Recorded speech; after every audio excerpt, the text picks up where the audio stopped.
Hello everyone, welcome to my channel. Today, I'm going to show you how to find the password for the Wi-Fi network you're currently connected to on your laptop.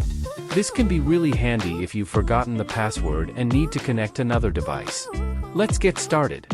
First, we need to open the command prompt with administrative privileges.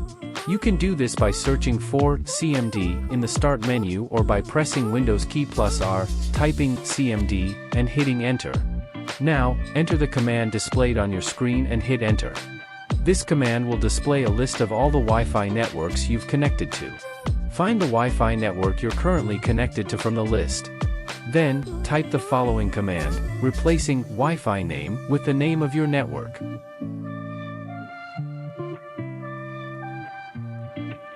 Scroll down to the security settings section, and you'll see the key content. This is the password for your Wi-Fi network. And that's it. You've now retrieved your Wi-Fi password. Just remember, this method only works for networks you've previously connected to and when you have administrative access on your laptop. Thanks for watching. If you found this video helpful, please give us a thumbs up and subscribe for more tutorials. See you next time.